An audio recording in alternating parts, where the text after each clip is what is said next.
Autopsia de una momia. En las arenas de un desierto peruano hay 4 cabezas cortadas desde hace 2000 años. ¿Quiénes eran ellos? ¿Quién quería sus cabezas? ¿Fueron muertos en batalla o en algún ritual? ¿Despojos de guerra o víctimas de sacrificios?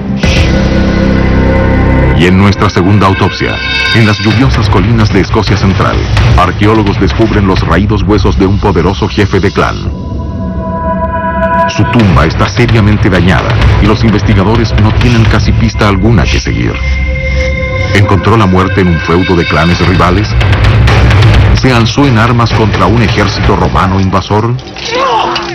Después de 2000 años, los investigadores deben encontrar la verdad sobre un gran guerrero escocés. Sacrificios, plagas, asesinatos.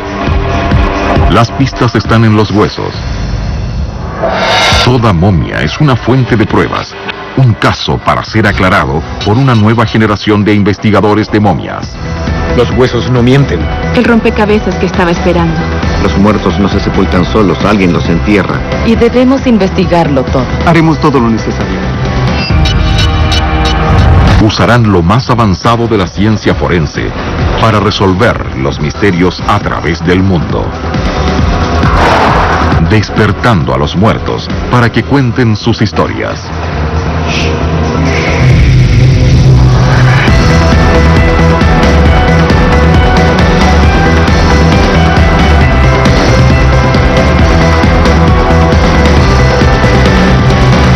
Autopsia de una momia. En los áridos desiertos del Valle de Nazca, al sur del Perú, se han encontrado 4 cabezas humanas. Sus cuerpos no fueron hallados. Estos cráneos tienen 2000 años de antigüedad, pero parecen haber sido enterrados hace 2 semanas. ¿Quiénes son? ¿Y por qué tienen perforaciones en la frente? Los investigadores James Marrell y Tiffany Tang son asignados al caso. Tiffany es una bioarqueóloga que analiza restos humanos antiguos. Ha pasado años en Sudamérica estudiando momias. 4 cabezas de Nazca, esperando en una mesa para ser analizadas. Es como el sueño de un bioarqueólogo. James Marrell es técnico radiólogo. Tiene casi 20 años de experiencia radiografiando huesos, cadáveres y momias. Al ver esas cabezas pensé que no podía ser cierto. Me parecieron muy surrealistas. He visto muchos cráneos antes, pero nunca vi cuerdas saliendo de ellos. Fue algo inquietante. Juntos, James y Tiffany deben resolver el enigma de las decapitaciones. ¿Son cabezas de enemigos capturados en batalla a manera de trofeos? ¿O esa gente murió en sacrificios rituales? ¿Fueron ofrendas religiosas? ¿Qué clase de cultura hacía eso a otros seres humanos? ¿Eran enemigos o amigos?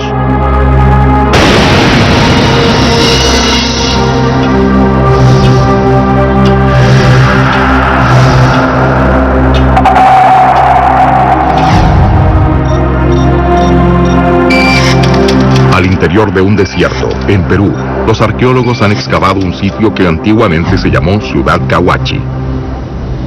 Una vasta ciudad en ruinas que está en pleno Valle de Nazca.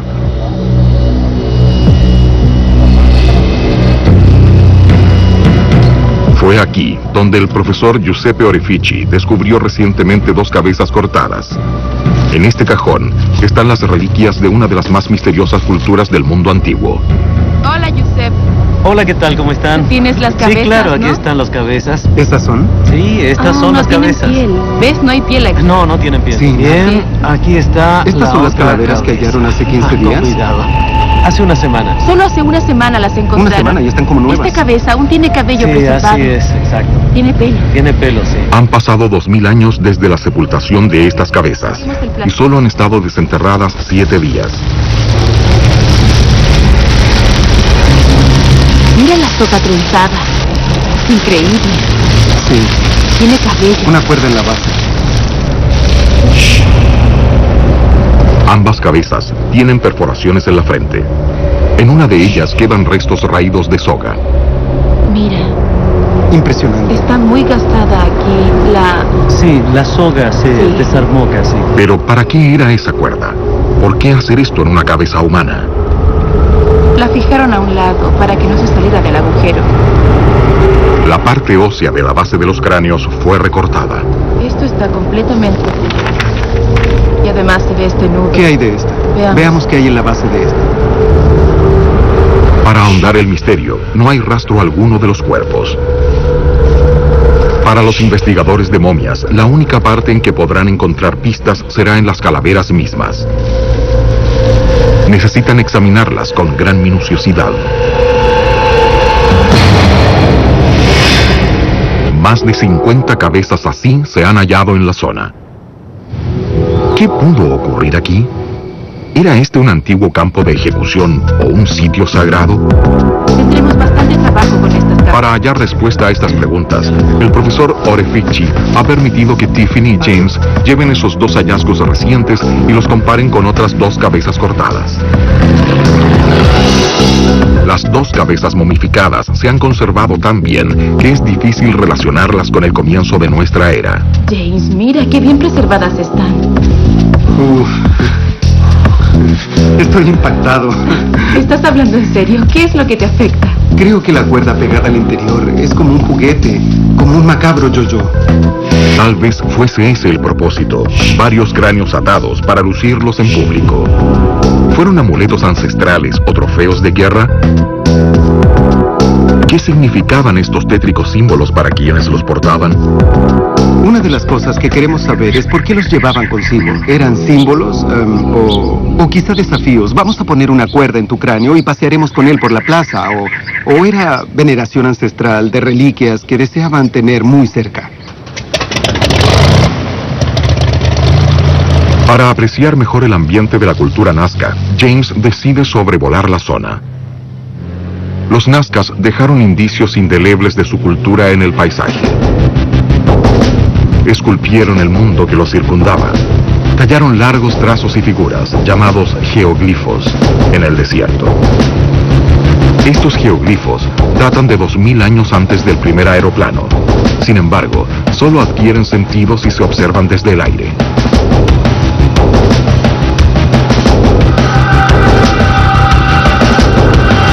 Han intrigado a los científicos desde que fueron descubiertos por pilotos hacia 1920. Las teorías de lo que representan van desde lo fantástico, campos de aterrizaje alienígenos, hasta lo práctico, como marcar canales de regadío subterráneos hechos para fertilizar la tierra yerma.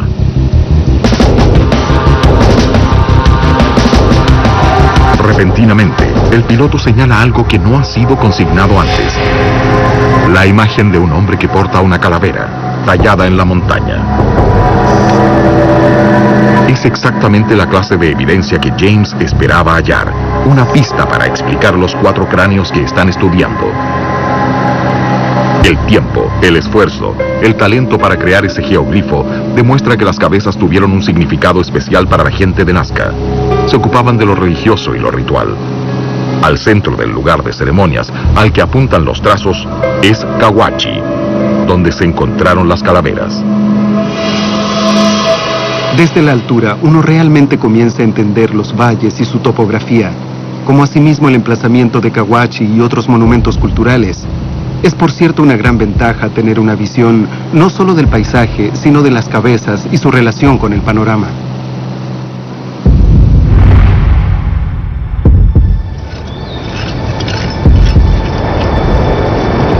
El profesor Orefici ha dirigido las excavaciones durante más de 20 años. Ha descubierto centenares de objetos al interior de las pirámides de Cahuachi. El periodo del nacimiento de Cahuachi es cuando nace como Nazca en el año 400 a.C. hasta el 400 después de Cristo, alrededor de 8 siglos. ¿Estaba habitada? No, nadie vivía aquí en esa época. No había casas, solo templos. Encontramos gran cantidad de ofrendas religiosas, cerámicas rituales y, claro, muchos restos humanos que fueron sacrificados. Sacrificios humanos. Así es. Fue un lugar que se usó para ofrendar cráneos, como trofeos, claro está. Para los habitantes de la región, el vasto complejo de Cahuachi significaba ceremonia y rituales. Era su centro religioso y para los expertos hoy es motivo de revelaciones. ¿Se traía aquí a personas para matarlas? ¿O eran muertos en otra parte y sus cráneos se traían aquí para dedicarlos a los dioses? ¿Fueron estas cabezas de los antepasados de gente que vivió en comunidades de Nazca? ¿Fueron seres queridos, sacrificados en honor a los dioses? ¿O quizás eran enemigos hechos prisioneros? ¿Podrán Tiffany y James reunir suficiente evidencia sobre las cabezas para aclarar las interrogantes? ¿Eran los cráneos de adversarios o de aliados? Un territorio yermo. Una antigua cultura peruana basada en ritual y sacrificio. 4 cabezas cortadas han sido recientemente encontradas. Tienen un orificio y una cuerda que sale por la frente. ¿Por qué la comunidad de Nazca conservó estas cabezas? Tiffany y James están en el desierto buscando pistas para explicar el misterio de estos notables cráneos. Tengo la siguiente teoría. ¿Fueron sacrificados? ¿O procedían de otra parte? Correcto. ¿Y eran víctimas o guerreros? Estas personas pudieron ser guerreros, invasores. De hecho, esta zona es tan árida, Sí. tan estéril, que obtener agua y esperar que algo brote en este Sí. polvo requiere una gran lucha para sobrevivir. Y si eso incluye sacrificar a gente de tu comunidad para apaciguar a los dioses, lo harías, eso creo. Ajá.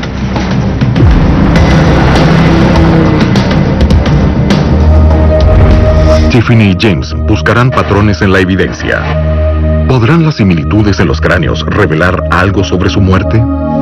Te diré algo, mientras haces tus análisis, voy a radiografiar estos para estudiar Sí, de tejido acuerdo. blando. Luego compartimos lo que hallemos.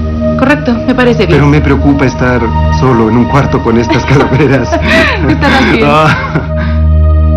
Para la investigación, la piel es conflictiva y reveladora. Una facilidad y un obstáculo. Los cráneos lucen increíbles, pero James necesita profundizar en su composición.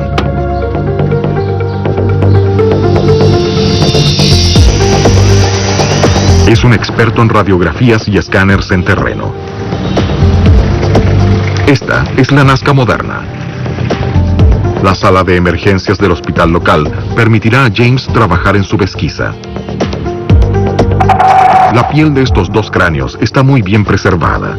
Las características más tenues son claramente visibles, y los rayos X proporcionan a James un análisis a fondo.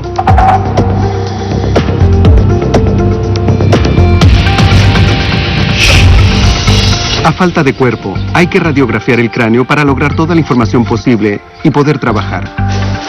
Queríamos verificar la edad y la presencia de trauma en huesos superiores o inferiores.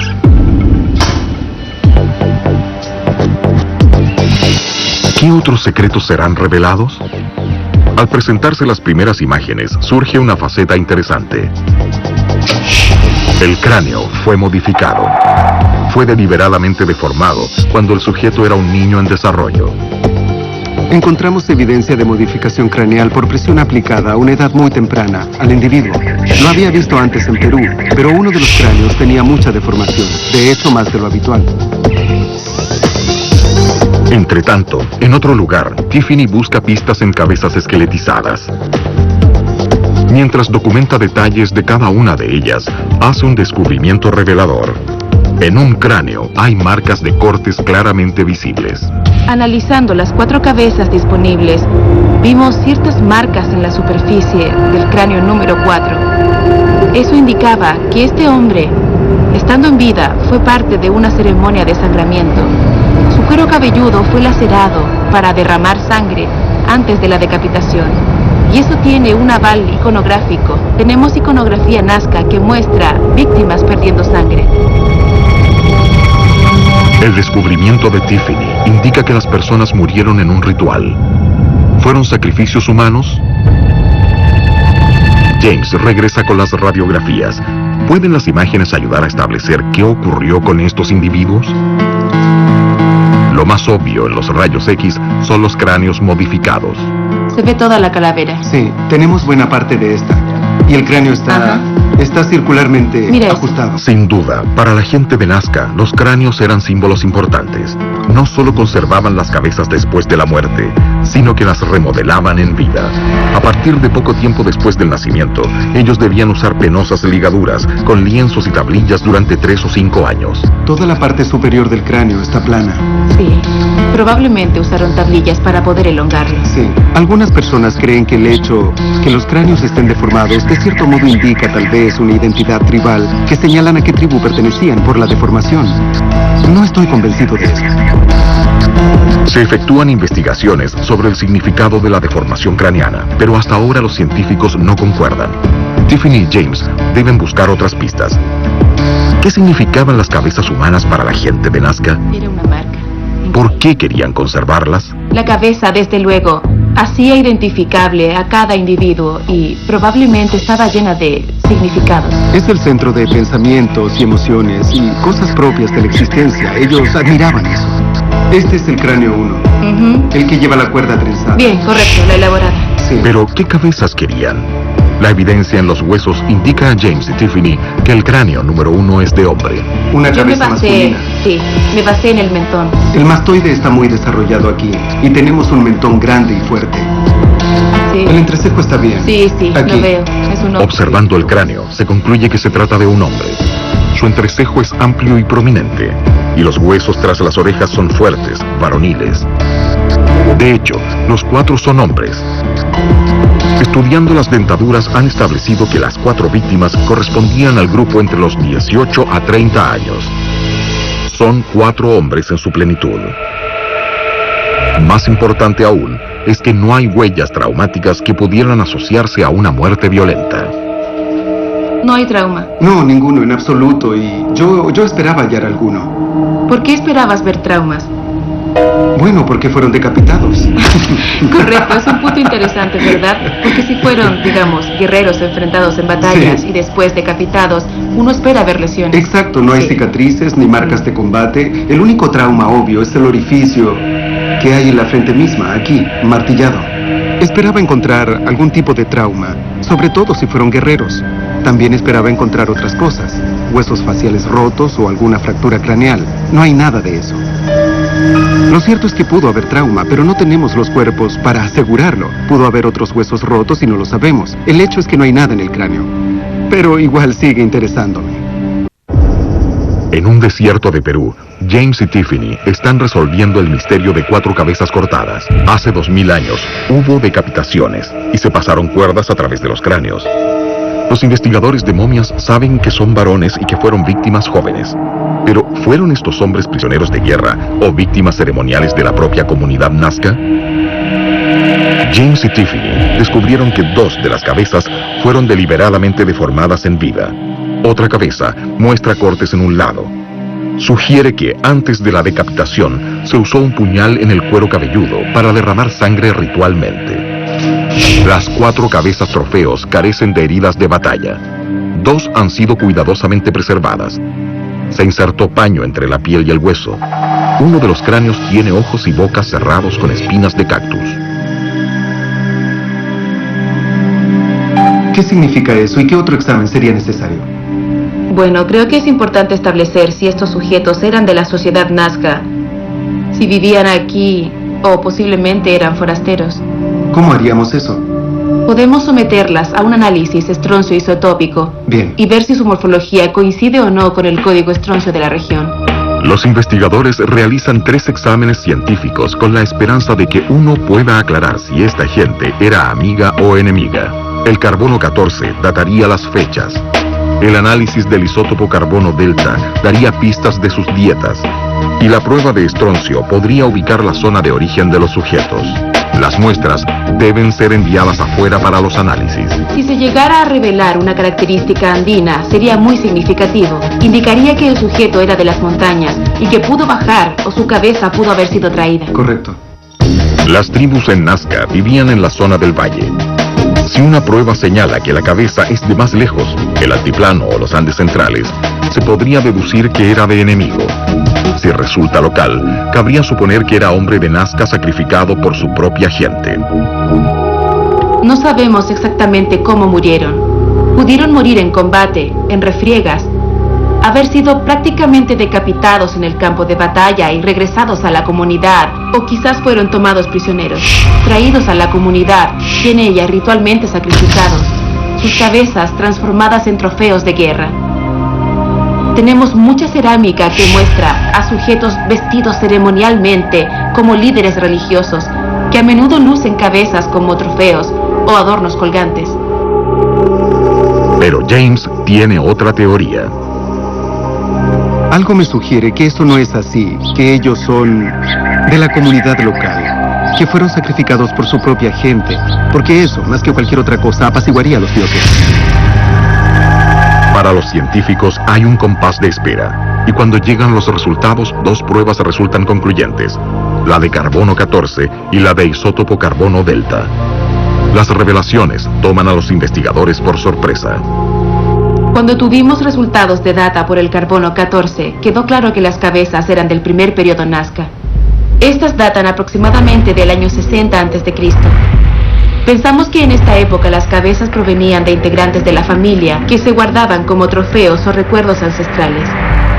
Pero sin embargo, cuando vi los códigos isótopo carbono delta, me sorprendió sobremanera porque su evaluación sugiere que este individuo estudiado no habría consumido maíz o mazorcas.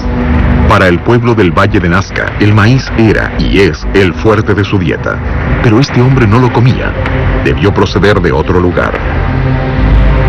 Tan pronto vi el código pensé, él no comía maíz, pero estaba aquí, se supone que era de Nazca. O quizás es posible que haya sido forastero. La evidencia es concluyente. Indica que las 4 cabezas pueden haber pertenecido a hombres ajenos a la sociedad de Nazca. Sobre la base de los resultados, yo diría que ellos eran enemigos. Casi todos son adultos jóvenes. Por lo tanto, considerando el perfil demográfico, estas cabezas trofeo de Nazca probablemente son de adversarios capturados en combate. Al parecer, para el pueblo de Nazca, estos 4 cráneos eran trofeos tomados de enemigos derrotados, ritualmente convertidos en íconos sagrados y ofrecidos así a los dioses. 2000 años después de la desaparición de quienes los sacrificaron, los cráneos aún perduran como testigos de las extraordinarias creencias de una antigua civilización. En nuestra siguiente investigación, las colinas de Escocia esconden un secreto, una antigua tumba, unos pocos huesos, armas y tesoros. ¿Podrán los investigadores de momias descubrir la verdad sobre la muerte de un guerrero? Las brumosas colinas de Escocia, hace 2000 años. Tierra de guerreros en un tiempo de violencia y penurias. Una sepultura de la Edad de Hierro. Unos pocos huesos, armas y joyas. ¿Quién fue este hombre? ¿Por qué tuvo este ostentoso sepelio? Para los científicos forenses, un solo cadáver puede contar la historia de todo un sistema de vida. Pero en ocasiones, hay poco para comenzar. Heather Walsh Haney y James Murrell están en Escocia para investigar la muerte de un guerrero. Heather trabaja con agencias de la ley en la identificación de víctimas y determinar la causa de muerte, natural, accidental o criminal. Tenía ahí el desafío de mi vida, porque los fragmentos óseos eran muy pequeños y necesitaban reconstrucción. Pero supe enseguida que podría deducir algo, puesto que era como un verdadero caso forense en que nunca se sabe qué surgirá. James Murrell es experto en radiología médica. Tiene casi 20 años de experiencia analizando los cuerpos de vivos y muertos. Fue nuestro hombre de Iowa, un gran líder tribal, defensor de su comunidad, o uno de sus primeros rebeldes extremistas. Siendo una época de luchas tribales e invasiones foráneas, ¿qué secretos revelará esta sepultura y sus restos?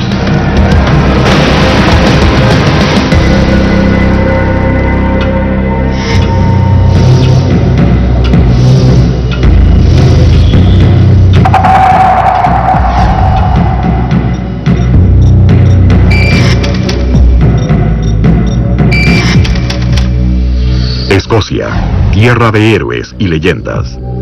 Los dominios de corazón valiente. Un panorama agreste, hogar de guerreros decididos a defender su terruño de invasores. Hace 700 años, los escoceses se alzaron para combatir a los ingleses. Hace 2000 años, lucharon para rechazar a los invasores romanos.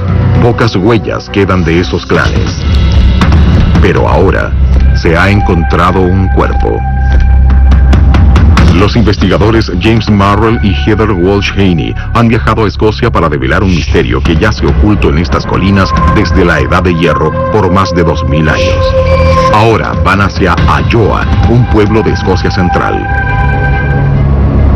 Te diré algo, nos dijeron que iríamos a Ayoa. Pensé que se trataba de Hawái, pero esto está muy lejos de aquello. Pero Escocia es igual de interesante. Hermosa, te encantará. Es muy bella. Sí, muy especial. Pero su belleza esconde un pasado violento. Aunque los tesoros arqueológicos son raros aquí, los pocos hallados apuntan a la rica historia de Ayoa y las colinas circundantes. James y Heather están en la Torre Ayoa, una ubicación estratégica para conocer a una mujer que hizo un descubrimiento increíble. En el año 2003, Susan Mills descubrió una antigua sepultura. Fue un hallazgo extraordinario. Bien, desde aquí podemos apreciar más o menos el lugar donde encontré la sepultura. Se trataba de una tumba hecha cuidadosamente. Era lo que se llama cistacámara, consistente en un gran hoyo sepulcral con paredes recubiertas de losas de piedra perfilada. Las paredes de la tumba rodeaban el sarcófago, estrechándose hacia arriba. Había losas de piedra encima que sellaban el sarcófago. El cadáver yacía de espaldas, rodeado por objetos y armas. Una tumba de rico, que en la Escocia de la antigüedad fueron muy pocos. Eso indica que era un muerto de alta jerarquía. Sí, así es, eso creo, así parece. Para los investigadores es un caso único. Una tumba prolijamente construida, aparentemente jamás abierta. Esta sepultura asombró incluso a los arqueólogos. ¿Podrán Heather y James descubrir quién fue el difunto y cómo murió? ¿Pueden develar los secretos de tan antiguos restos? ¿Sabes algo sobre el estado de los huesos? Algo. Por lo que leí, están en malas condiciones. Los huesos se observan muy reducidos. Y eso se debe quizás a la acidez del suelo y también al proceso de deposiciones naturales. Sí. Bueno, el cuerpo estaba en una sepultura empedrada. Correcto. A través del tiempo habrá acumulado mucha agua de lluvia y el cadáver ha permanecido en esa humedad. Sí, así es. Eso es determinante en el estado de un cuerpo, ¿verdad? Desde el punto de vista forense. Sin duda. Claro. Saber que los huesos están en malas condiciones es una cosa. Saber qué significa eso es otra. Los huesos se ven mucho peor que lo que Heather y James hubiesen esperado. A mí, realmente, me impactó la pequeñez de los restos, lo fragmentados que estaban, y comprendí que iba a ser muy poco lo que podría ser extraído del material disponible. Pero había algo que sí podía deducir que era un verdadero caso forense y nunca se sabe lo que surgirá. Solo quedaban 7 piezas óseas y comenzaban a deteriorarse rápidamente. 2 fémures, 2 vértebras, unos dientes, algo de pelvis y un cráneo bastante arruinado. Era menos del 20% de la masa ósea de un esqueleto de adulto.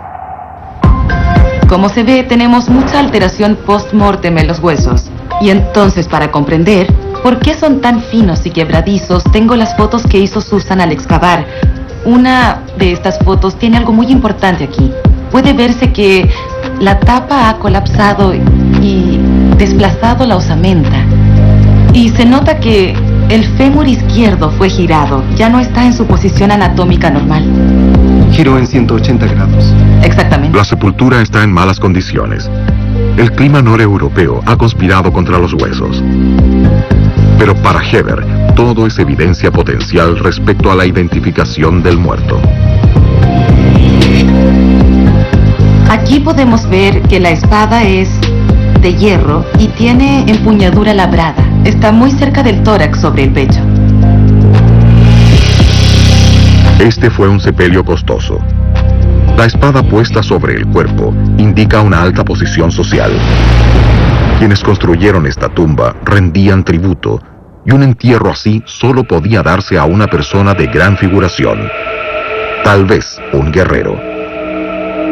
En tanto Heather busca pistas en los restos del esqueleto, James sigue otra línea de la investigación para informarse algo más sobre la clase de gente que sepultó al individuo. En lo alto de una húmeda y ventosa colina, visita el antiguo fuerte de Castle Low. Tiene casi 3000 años y prosperó en la Edad del Hierro, entre el 750 a.C. y el inicio de la era cristiana, la misma época de la tumba misteriosa.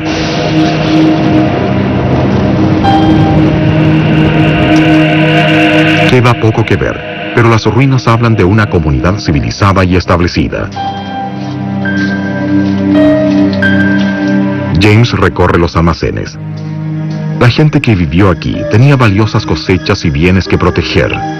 ¿El cadáver de la tumba de Ayoa pertenecía a esta comunidad?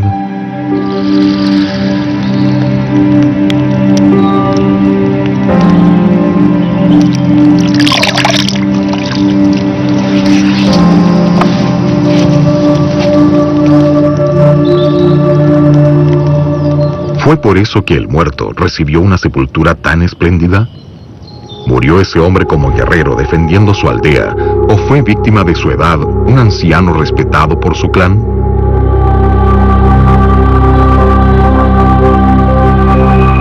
En este lugar vivían familias y debe haber sido muy difícil resguardar la propiedad y mantener seguros a todos en este ambiente. La Edad del Hierro británica duró unos 7 siglos, pero dentro de esa etapa, ¿cuándo fue que vivió el guerrero? Solo los huesos pueden revelar la verdad. Pero se me ha hecho muy difícil por la ausencia de pelvis. Además, tenía una cara fragmentada y muchos de los huesos largos estaban también trizados o gastados. Es poca base para trabajar, pero Heather está habituada a extraer toda la información posible de pequeños fragmentos óseos. En casos forenses nunca se sabe lo que podrá obtenerse, y con frecuencia lo que se tiene no es representativo de todo un esqueleto. Los saqueadores se llevan cosas. Quienes cometen asesinatos esconden elementos importantes que faciliten diagnósticos. Similar es el caso de Ayoa. La evidencia era fragmentaria. Las piezas clave habían sido destruidas o gastadas por el tiempo. Heather examina los huesos a fondo para determinar edad y sexo. Examiné esta parte en la zona del cuello y establecí que estaba muy bien desarrollado, lo que indicaba un hombre. Ratifiqué eso después estudiando el borde orbital aquí adelante en la cuenca del ojo y el entrecejo incluido bien desarrollados, lo que confirma el sexo masculino. Con escasa evidencia, Heather visualiza un cuello bien formado y un entrecejo protuberante. Son indicios de que era un hombre. Pero para asegurarse, debe estudiar la pelvis. En este caso, la evidencia es apenas mínima. No tenía una pelvis determinante en relación al sexo. Por fortuna existía un fragmento clave de diagnóstico conocido como cuña ciática que me ayudó a identificar el sexo. Estudié bien esa cuña asiática. Mira, sin duda este hombre. Bien. Poco espacio, puedes colocar tu pulgar ahí. Y eso indicaría que es una pelvis masculina. Pero, en las pruebas de edad, como la sínfisis del pubis, que son los huesos púbicos que coinciden allí, no existían. ¿Podrán los pocos huesos restantes ayudar a establecer la edad? Heather encuentra una pista. Observé las junturas de la bóveda o suturas del cráneo. Estaban claramente fusionadas, con lo cual deduzco que se trataba de un adulto. Nunca un niño. No, un niño no. No. También consideré este mentón bastante masivo. Es bilobular, o sea, son 2 partes, lo que indicaría que es un varón. Después está el tercer molar o muela del juicio totalmente crecido, que como se sabe se produce al final de la adolescencia y hasta los 30 años más o menos. Aunque no toda persona tiene muela del juicio. En casos como este, la dentadura suele proporcionar evidencia esencial. Aquí indica que, por los patrones actuales, sería un hombre joven, pero la principal evidencia ante Heather es la condición ósea. Mirando esta articulación, que es el soporte de la cadera o acetábulo, busqué huellas de artritis que puedan dar un resultado de la edad o actividad, pero está muy lisa, sin señales de edad avanzada o esfuerzos extenuantes. Está bastante limpio. Muy limpio. ¿Pienso que es adolescente? Realmente no. ¿Edad madura? Tal vez. ¿Anciano? Probablemente no.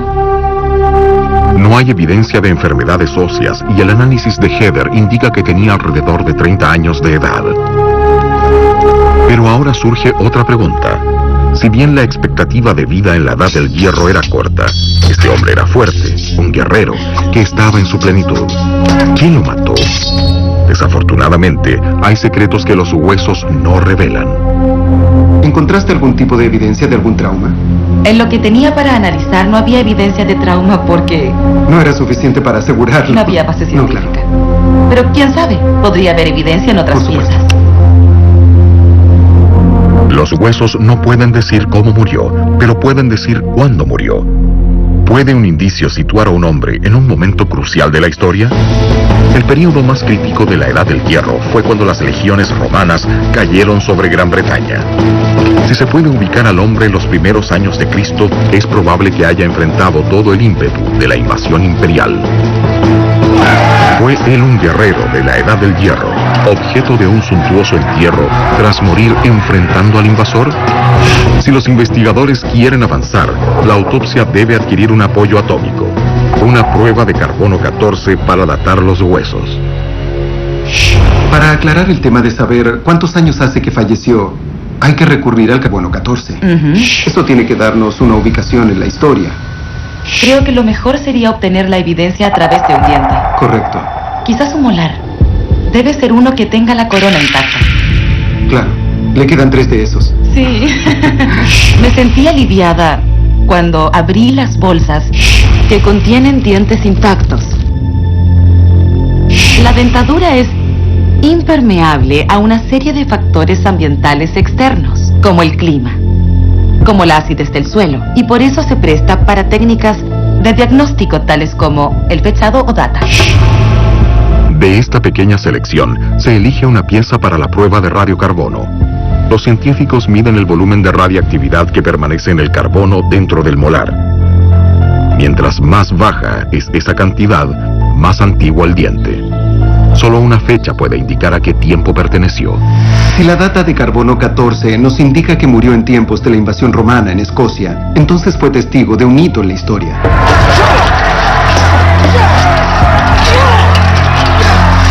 Mientras esperan los resultados, una pista apasionante está mirándolos a la cara. No es lo que puedan hallar en los huesos, sino el hecho de tenerlos a su disposición. Fraser Hunter estaba presente cuando se abrió esa valiosa sepultura. Bien, estas son reliquias de la tumba de Ayoa y constituyen una colección extraordinaria para Escocia. La sepultación era escasamente usada en la Edad del Hierro escocesa. Si nos guiamos por la arqueología, nadie moría en la Edad del Hierro. Hay solo unos 100 entierros en 1000 años. ¿De veras? Ser sepultado en vez de ser escarnado o que se dividan y esparzan los restos del difunto era poco frecuente. Solo sepultaban en casos especiales. El hecho de que se enterraran objetos con él, bienes apreciados, indica que el difunto estaba en la cima de un nivel jerárquico social. Solo 100 entierros en 1000 años. Y solo 4 de ellos contienen armas. Ganar una refriega tribal cualquiera no era digno de una sepultación. Esta tumba debió pertenecer a alguien de especial categoría. ¿Quién cree que fue este hombre? Bueno, considerando todo este hecho, lo primero que llama la atención son las armas. Al pensar en armas, uno piensa en guerreros. Este es el punto sobresaliente de la inhumación. Sí. Es lo que concita mayor interés. El hombre fue sepultado con una espada y una lanza. Pudo haber también un escudo, pero si era totalmente de material orgánico, ya se desintegró hace mucho. Y la espada fue puesta sobre su cuerpo. Es una espada corta, muy típica del período, con empuñadura muy decorada. Está hecha de hueso y lleva ornamento de cobre. ¿Esto indica que era un guerrero, algún tipo de combatiente? La espada puede ser símbolo de posición, no necesariamente algo que usara. Es decir, es tanto un arma como una divisa de poder, algo que denota jerarquía. Los objetos de la tumba nos informaron cuán importante era el hombre. Supimos qué clase de ropa usaba y qué joyas lo adornaban. Y esta sepultación estuvo orientada a que el sujeto luciera como alguien importante. Sí, aquí mismo tenemos un trozo de tela que se conservó. La corrosión no comió del todo la túnica de lana con la que fue sepultado, y con ella podemos imaginar lo finas y lujosas que debieron ser las vestiduras. Fuerte, bien armado, bien vestido. Pero ¿a quiénes lideraba y quiénes eran sus enemigos? ¿Puede la tecnología de fechado decir a los investigadores si fue el jefe guerrero de un clan escocés y si enfrentó a los invasores imperiales romanos?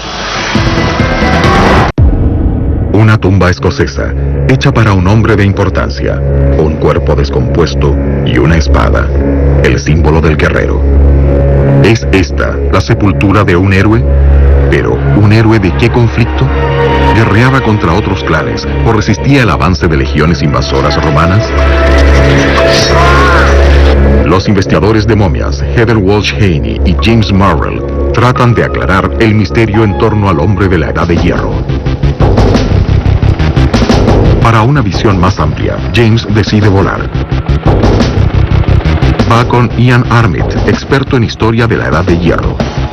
Esperan que, desde lo alto, verán signos de una civilización extinguida aún impresos en el paisaje. En la Edad del Hierro, Escocia no era un estado, sino una serie de asentamientos y fuertes autónomos. Tal como el atuendo y las armas del guerrero de Ayoa, esos emplazamientos fueron erigidos para impresionar y proteger. El reducto de Eden's Holbrook está a 70 kilómetros de Ayoa. ¿Fue nuestro hombre el regente de un lugar como este? Durante su apogeo en la Edad del Hierro, ¿cómo se habría visto este asentamiento? Lo que uno habría visto al aproximarse a Holbrook en esos días sería una gran muralla de piedra en torno a edificaciones de 3 o 4 metros de altura, posiblemente aún más altas, con tejados cónicos coronando las construcciones, de modo que el efecto conjunto habría sido impactante. Rodeando una pétrea casa central, de forma circular, debió haber otros edificios. Viviendas, almacenes, muros y empalizadas que protegían a la gente y al ganado. Lo interesante es que aún quedan unos pocos vestigios del valle, no lejos de la propia Ayoa. Datan probablemente del siglo I a.C. al siglo I de nuestra era. No hay gran distancia en el tiempo con el periodo que se atribuye a la tumba de Ayoa. En 700 años, poco ha cambiado. Estas plazas fuertes se construyeron como símbolos de poder para proteger a la comunidad de incursiones de tribus vecinas, pero enfrentaron a un enemigo mayor. Todo esto fue quizás arrasado por las legiones de Roma.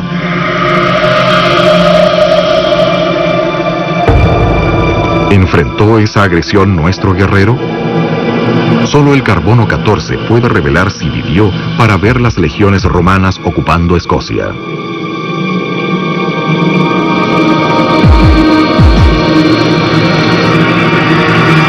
Vuelven del laboratorio las pruebas de carbono 14. Los resultados son emocionantes. Ubican a la tumba de Ayoa entre el año 0 y el año 90 a.C. Eso crea un problema para los investigadores. Las fuerzas invasoras romanas ocuparon Escocia el año 75 a.C. Esta fecha queda al extremo del tiempo que vivió el guerrero. Aún así, es posible que haya vivido la invasión. El resultado del radiocarbono no me permite precisar el periodo exacto. Por una parte me entusiasma mucho haber situado al hombre en una escala cronológica, pero la amplitud de la gama es excesiva.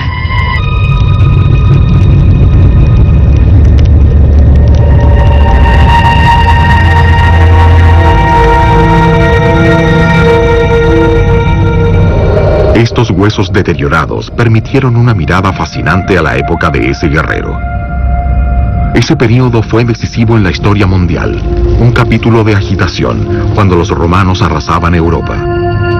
Pero si el guerrero de Ayoa nunca los enfrentó, sus descendientes sin duda lo hicieron. La muralla Antonia, construida en el 142 después de Cristo, marca la extrema frontera norte del Imperio Romano, a unos pocos kilómetros de Ayoa y la tumba del guerrero. Al iniciar la investigación, solo teníamos algunos pocos huesos y unos pocos objetos en una sepultura, pero con esos fragmentos logramos determinar que el muerto era un guerrero de gran importancia para su comunidad y por lo tanto habría sido sepultado en forma especial para su época. Fue alguien importante, incluso pudo ser testigo de un gran vuelco en la historia.